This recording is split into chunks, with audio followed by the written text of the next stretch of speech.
advisor to group chairman and independent board member at the Silkar Group. Welcome, Maher.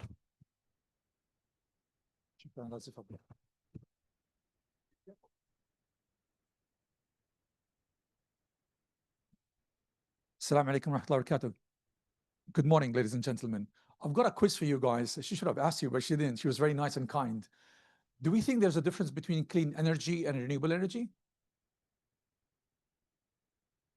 Yes? Somebody said yes over here. You said yes. Oh, you should know, definitely. Yes or no? Who said there is a difference? Raise your hands. Okay, 3, 4, reluctantly, half hands like that, half. So the rest of you indifference or believe there's no difference? I'll explain it. Okay. Renewable energy, whatever she talks about, coming from renewable sources. It has nothing to do with my topic, by the way. Just let me, I'm intrigued to talk about it. Renewable energy, clean energy, it's a wider spectrum, including renewable energy and other solutions which will help the environment, such as carbon capture, the low emission technology that we have, the fusion or the nuclear energy as well, and also the batteries, the grids. So that's what clean energy is all about. So it's largely, so if you read the report where it says the clean energy is this many watts or terawatts, and you see a difference between renewable energy, you'll see a huge difference. Try to find why. The tables will tell you where is the balances from. Anyway, what I'm trying to talk about today is how do we become sustainable when we provide the relief to the people who are across the world are suffering. Maybe I can go next. Yeah, that's the problem when you don't have a clicker. So, all right, you go through. All right, so I think the question is, we have a lot of refugees. So some of the stats, we have about 120 million people who have been displaced. To be precise, 122.7 million people displaced globally within their country and outside their country as of June 2024, as per United Nations Relief Agency, which is a staggering number. 71% are displaced within their own country. 61% are actually displaced to countries, the third countries, or low-income countries or middle-income countries. And most of the people, which is again 61%, are displaced because of conflict and war. The bigger question that we should ask before sustainability and providing sustainable solution to the humanitarian ground is, why do we even have refugees in the first place? There are two key reasons why we have refugees. The reason number one is because of natural disasters. So anything like tsunamis, landslides, hurricanes, name it, earthquakes, that creates also refugees people need to do. Now with technology that we have today and modeling we can do, with AI and machine learning and a predictive model, we can predict safely to the 90% of where are the likelihood of such atrocities and calamities, natural disasters occur. So we actually then can immediately relocate these people to a safe place. The second biggest reason, which is very staggering, which is the next slide, are the wars, which is most of the people are dislocated, unfortunately, and displaced. So I really don't know, it's a question I have on my mind, which schools or universities these politicians have gone to that had made these people, when they went up the rank of becoming state heads, that they lost their moral campus and lost the word of humanity in between. This is definitely not a political agenda of me to talk about. It's just something important for us to ponder and think about and talk about why this is happening. While the natural disaster is probably not controllable, but I'm sure this is controllable. So we need to change our education system. That's a discussion for another topic.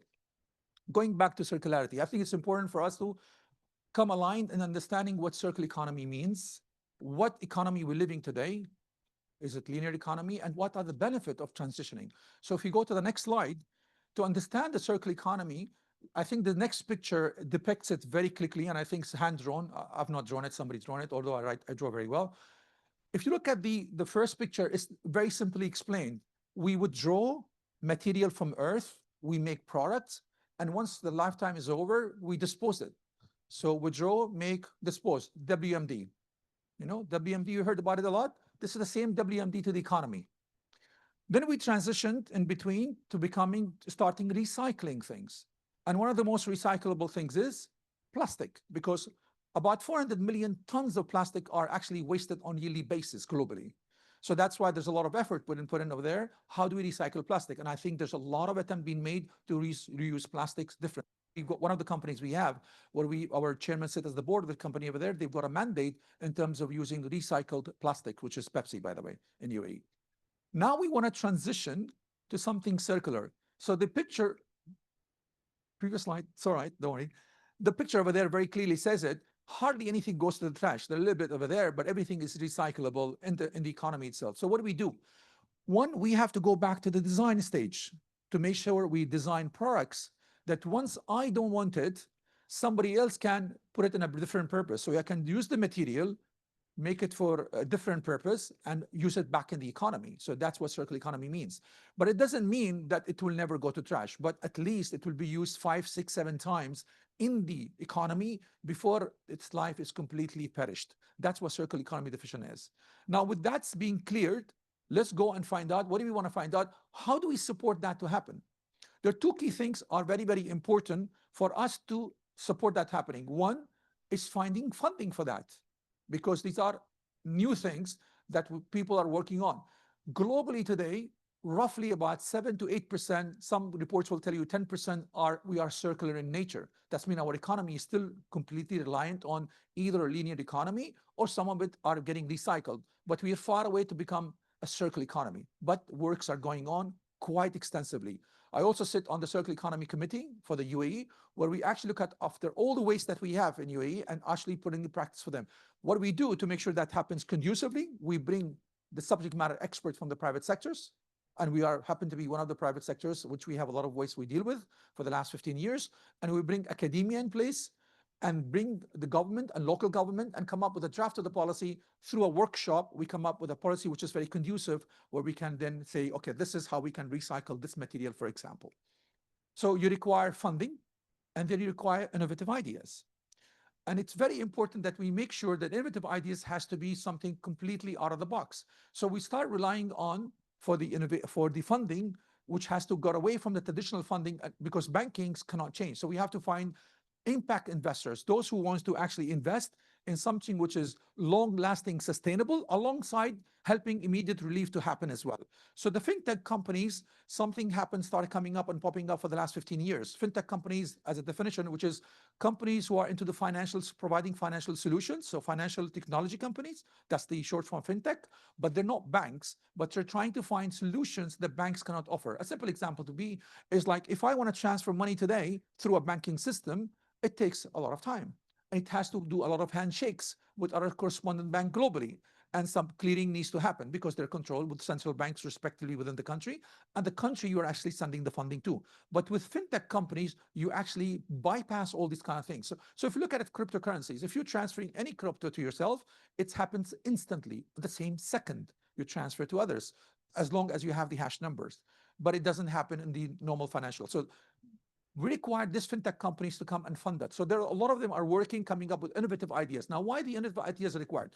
When we want to deliver the age that we want to deliver, whether it's financial or whether it's goods or services, we need to make sure these goods are actually reach the party intended to be. We all heard stories about that sometimes the goods are not really reaching to the end destiny, correct? You've never heard about it? Everything reached? No? It has been making news all along for the last 20 years, by the way. Not all the goods goes to the intended parties, by the way. Some gets leaked out somewhere else. We'll figure out. You're nodding, because that's a fact. So what technology comes and help you with innovative ideas?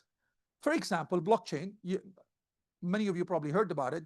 It actually provides a tracking mechanism to ensure that the intended good is actually reaching the party, because it's able to trace it and it's immutable records. You cannot replicate those records. And a lot of people are using it for many other services, but this is being used over here as well, which is amazing. The other things are required. These are only a few examples. Their examples are actually a lot.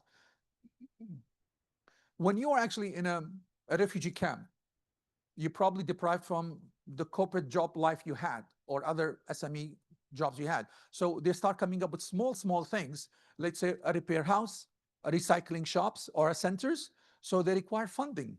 And if banks are not available during the places they are in, how do you then fund them?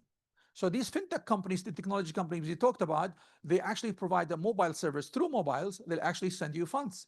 So you can borrow money through mobiles and you receive the money and you start your business off. So these are the advantages of having the impact investors, completely different, thinking differently, and also the technology, which is very, very important that we persuade and permeate as well. Now, for this to work as well, we need the next slide. Okay. So I'll give you some examples of what's been happening and how things have been repurposed for the whole thing. If you go to the next slide, you'll see how the collection centers are in some of the refugee camps. They actually collect all the waste or unusable material. They actually put them in respective chambers, and then they go back and use them. So if you look at the next slide, they'll actually reuse the plastics in building homes which are sustainable. Rather than building a shelter home only for one-time use, it's being used in such a way which is sustainable. Similarly, some people are using bamboo sticks to build homes as well, for the next slide as well, which are fast-growing bamboo sticks. We started actually trying to grow bamboo sticks as well over here in Sharjah. The dairy farm we have, it has a very beautiful impact, positive impact to the environment. It reduced the temperature quite a lot, significantly, 4 or 5%. So that's huge. That's natural, I would say, carbon capture automatically.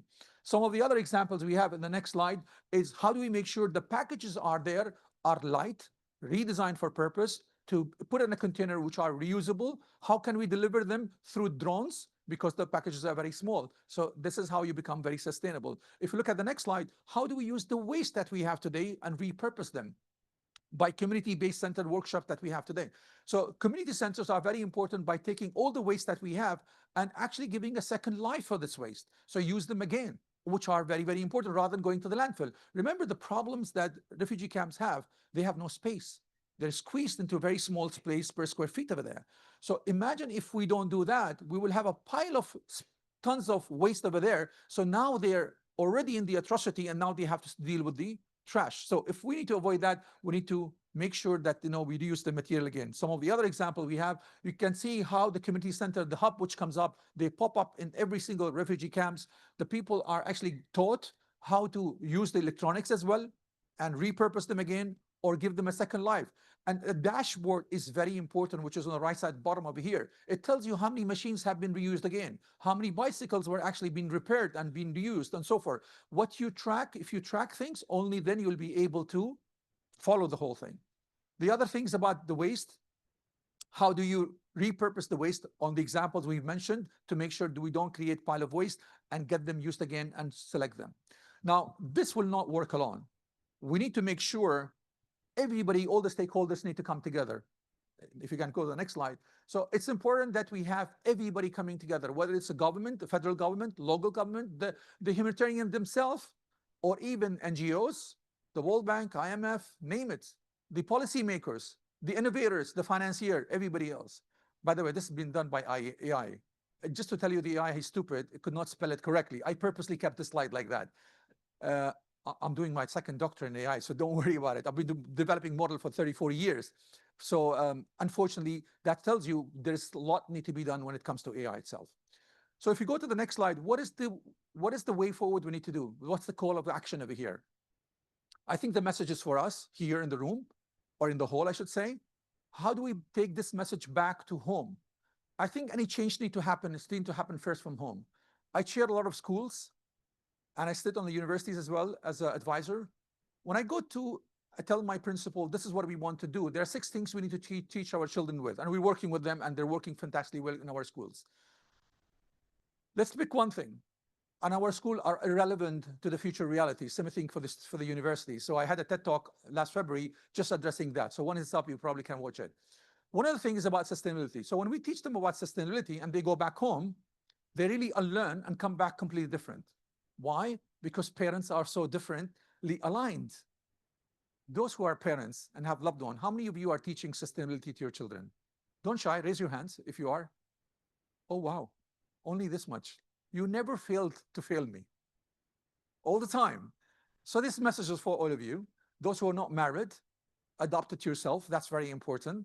And go back and teach your loved ones how to become sustainable. We've always been sustainable if you go to 1 or 2 generations before that. But with modernization and so much money coming into hands, we become unsustainable. So the message is for you to go and make sure that you apply it at home. Teach your neighbors as much as possible you can without encroaching on their privacy. And how do we make sure that wherever innovative ideas we have, we support the sustainable innovative ideas? It's very important. And how do we make sure we deal with policymakers? We talk to them, if possible, and make them change the policies which are related to be sustainable. And of course, those who people are funding those projects are important to fund something like this. If you go to the next slide, so this is how we collect all the puzzles together and make sure we build the puzzles with all of us collective action to work it. Remind you that the next two probably pictures are disturbing. This is still the situation of people in the refugee camps. They still are deprived from basic needs of foods, and we have abundance of food available. We talk about food security, but if you know the leading company, the most developed country globally today, waste about 40% of their food production from the production all the way to the shelf lives. Reality. 30–40% gets also wasted from the shelf life to the table. It goes to trash. And then we talk about food security. We don't have a food security problem. We have a food production problem, transportation problem, and utilization problem, and we're all into it. So it's very important we take care of it. If you go to the next slide, this is the storage. They have no supply of foods for months. So it's important that when we do these things, if you go to the last slide, probably, when we're doing everything, it's all about, we need to remember, it's about humanity we need to save, above sustainability. So we all have a role to play in whatever we can do. With that, thank you very much. You can probably click the next slide for people to do it.